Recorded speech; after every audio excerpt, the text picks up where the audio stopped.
En general, cuando una persona es exitosa en cualquier área, en una empresa, en un proyecto educativo, qué sé yo, en una ONG,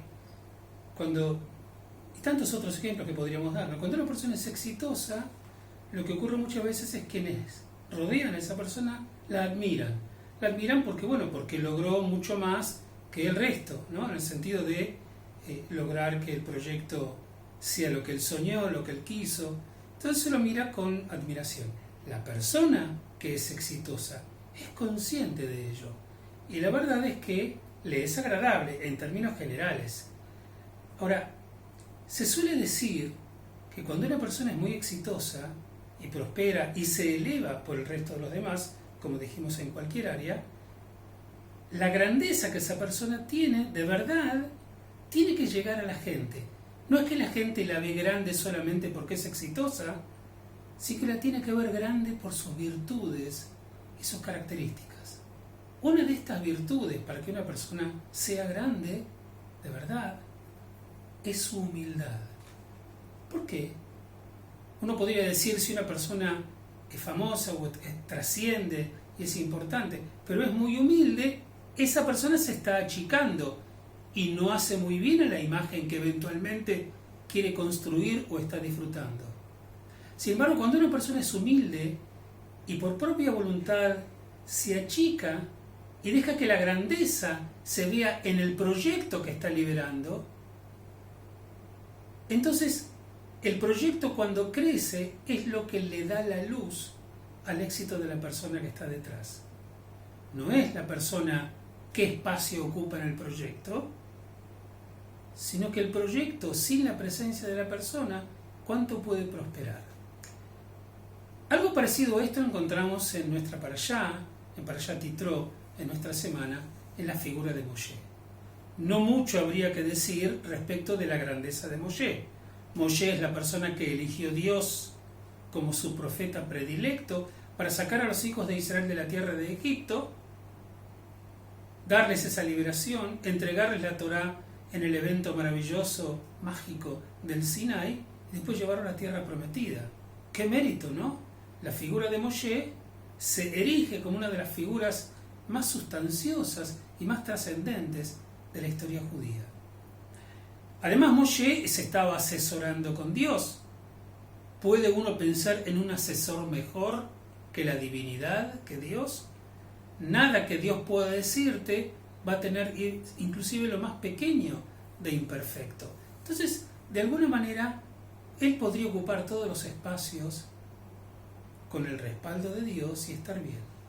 Sin embargo, en nuestra parashá encontramos que su suegro, Yitro, que además no era un hebreo, se acerca con la esposa de Moshe, que se ve que estaba con él, y con sus hijos, y lo vine a visitar.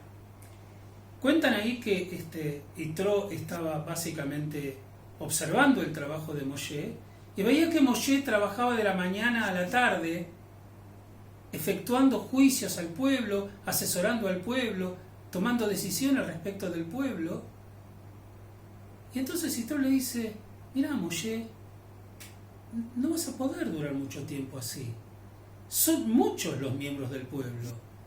¿Por qué no dividís en asesores de a 500 personas, de a 100 personas, de a 50 personas? O sea, distintos grupos para que vayan tomando y atendiendo a la gente del pueblo y que a vos te den solamente las cosas más grandes. Aquí Moshe tiene un dilema. Le podría decir a su suegro: mirá, suegro, te agradezco mucho el consejo, pero yo sé lo que hago. O, suegro, gracias por tu pensamiento, pero yo estoy armando toda mi estrategia de administración del pueblo con Dios. Yitro, ¿qué podría decir a esto? Mucho más cuando Yitro reconoció la importancia y la grandeza de Dios, porque cuando llegó al campamento hizo sacrificios a Dios. Sin embargo, Moshe no hizo ninguna de esas cosas.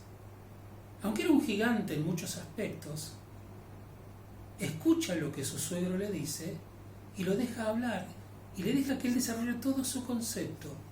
Y el texto finalmente concluye diciendo: escuchó Moshe la voz de su suegro e hizo él todo lo que le había dicho. Escogió Moshe hombres de virtud de todo Israel y los asignó como jefes sobre el pueblo, jefes de millares, jefes de cientos, jefes de cincuentenas y jefes de decenas. Y juzgaban ellos al pueblo en todo tiempo. El asunto difícil traían a Moshe, mas el asunto menor juzgaban a ellos. Despidió Moshe a su suegro y partió él, su suegro, hacia su tierra. Es interesante, primero porque, como mencionamos, el suegro de Moshe no era un hijo de Israel. Él podría haber dicho, bueno, si usted sería de este pueblo y tendría la sensibilidad y el conocimiento del pueblo, bueno, su consejo podría ser escuchado. Él podría haber respondido de tantas cosas. Sin embargo, a Moshe no le importaba proyectarse él como que él es el grandioso. A él lo que le importaba es que el proyecto del pueblo prospere. Como lo hizo tantas veces frente a Dios cuando Dios se enojaba con el pueblo porque Dios percibía que tenía falta de fe, entonces Moshe salía a defenderlo. La grandeza de Moshe no está tanto en él, sino en la forma en que él sirvió a su proyecto. Un pueblo de Israel próspero, grande, que recibe la Torá y la cumpla, que rinda pleitesía y que crea en Dios y lo honre, y que finalmente conquiste la tierra prometida. Eso hará a Moshe un gigante. Finalmente él manejó así sus asuntos en el pueblo.